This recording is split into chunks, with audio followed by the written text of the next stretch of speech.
السلام علیکم دوستو، میں ہوں ثقلین عباس اور آپ دیکھ رہے ہیں میرا یوٹیوب چینل ثقلین ولاگ۔ جیسا کہ آپ سب کو پتہ ہے محرم الحرام کا مہینہ ہے اور آج یکم محرم ہے، تو اس لیے میں چاہتا ہوں کہ یکم محرم کے کچھ واقعات اور حالات پر نظر ڈالی جائے۔ یکم محرم الحرام حسین علیہ السلام مدینہ سے کوفہ کی جانب روانہ ہو چکے تھے۔ مدینہ پیچھے رہ گیا، وہ شہر جس میں نانا کا مزار ہے، وہ شہر جہاں اماں فاطمہ کا مزار ہے، لیکن اب دین بچانے کے لیے اہل بیت کو ہجرت کرنا تھی۔ امام نے مکہ چھوڑا، احرام توڑ دیا کیونکہ یزید وہاں بھی خون بہانے کو تیار تھا۔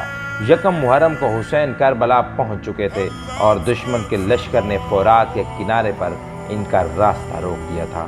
یہ دن تاریخ میں صرف ہجری مہینے کا آغاز نہیں بلکہ ظلم اور عدل کا آمنا سامنا کا آغاز ہے۔ کربلا کی زمین خاموش تھی مگر آج اس پر حق کے قدموں کی آہٹ سنائی دی۔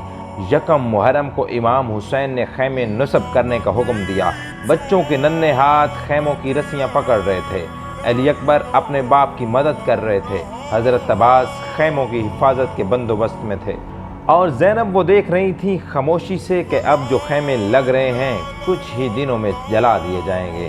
رات کا وقت تھا، یکم محرم کی رات تھی۔ کربلا کی زمین پر ایک سجدہ جھکا ہوا سر، حسین اپنے رب سے راز و نیاز میں تھے۔ اے اللہ تو گواہ رہے، ہم نے تیرے دین کو بچانے کی نیت سے قدم بڑھایا۔ ہم نے دنیا کے لیے نہیں تیرے لیے ہجرت کی، اور آسمان رو رہا تھا کیونکہ وہ جانتا تھا کہ کیا ہونے والا ہے۔ یکم محرم کو یزید کا پہلا سپاہی کربلا پہنچا، حر بن یزید ریاحی۔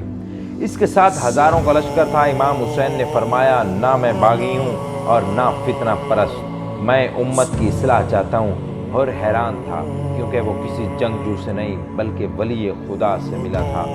یکم محرم کو 6 ماہ کے علی اصغر کی ماں رباب ریت پر لیٹے ہوئے ننھے بیٹے کو جھولنے کی کوشش کر رہی تھی۔ دھوپ تھی، تھکن تھی، لیکن ماں کی ممتا دعا بن چکی تھی۔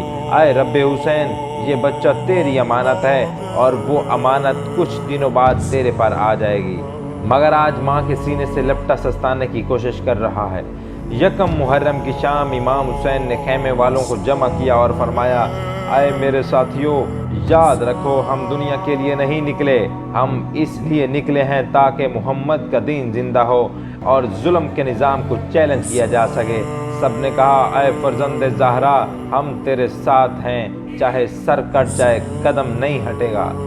آج محرم کا پہلا دن تمہیں یاد کرنا ہے کربلا کے ان خیموں کو، ان بچوں کو، ان ماؤں کو، ان جوانوں کو جو جانتے تھے موت قریب ہے مگر حسین کا ساتھ چھوڑنا گناہ ہے۔ آج اشک بہاؤ، آج دل نرم کرو، کیونکہ کربلا کا قافلہ خیمے لگا چکا ہے اور اب عاشورہ کی طرف بڑھ رہا ہے۔ سلام ہو حسین پر، سلام ہو ان کے ساتھیوں پر، سلام ہو یکم محرم کی پہلی شام پر جہاں وفا نے اپنا پہلا خیمہ لگایا۔